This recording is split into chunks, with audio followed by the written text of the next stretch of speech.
People are looking to get out. What are you seeing? How are the roads? How's the evacuation? Well, I can tell you there's a lot of people who are making their way out of St. Petersburg, and this is where we've spent the last couple of hours, Hallie, and I want to talk about that in just a moment. But for those who are just joining us, I want to make it clear I am not driving. My producer, Aaron, is driving next to me. I am in the passenger seat. I've got the window down, and it's probably hard to tell, but there is a steady stream of cars. My phone going off. Know that there is, it says, a hurricane warning in effect, mandatory evacuations, zone A, B, and C. And I actually was just on the phone not that long ago with St. Petersburg Fire and Rescue to kind of get a sense of context. When was the last time they did zone C evacuations? And he said, at least not since Irma to his recollection, and that was in 2017. So Hallie, in terms of what we are seeing on the ground, I'm seeing a lot of people who are taking this more seriously than they've ever taken any hurricane in their life. I have been covering hurricanes in Tampa at NBC for a few years now, and I've never seen people taking it this seriously. A lot of concerns that the luck that they have had for almost 100 years. Guys, back up, there's more coming. You gotta leave room. There is enough sand for everybody. Relax and back up.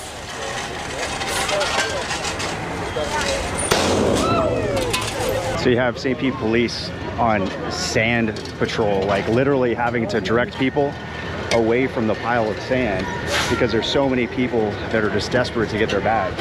So it's like he's directing traffic, but it's people with their shovels and their sandbags waiting to fill up what they can.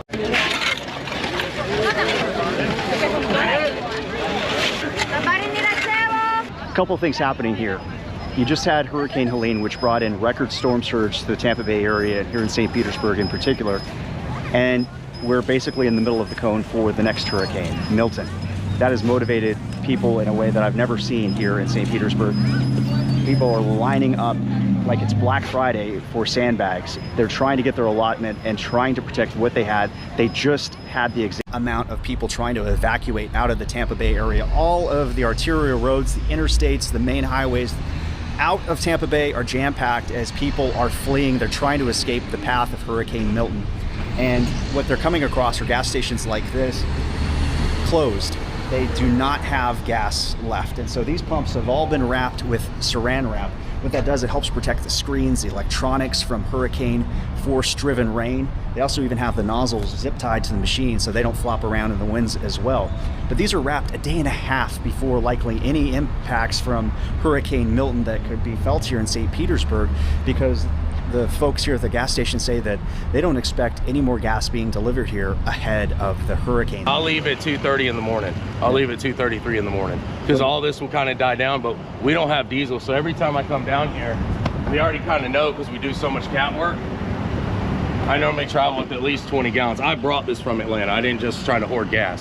So we always come down with at least enough diesel to get back home, or at least to get back over the line, no matter where it is. Among the masses moving out, the contractors who rushed in to help rebuild after Hurricane Helene. A total mess. Can't believe I'm showing it to you. Normally it's really organized. Are packing up too. When they return, they'll face an even bigger mess. Just go ahead and evacuate to something higher above sea level. It's the best thing that you can do right now. Same nightmare, new storm. Milton's bearing down, forcing millions to ask themselves the ultimate question: stay or go?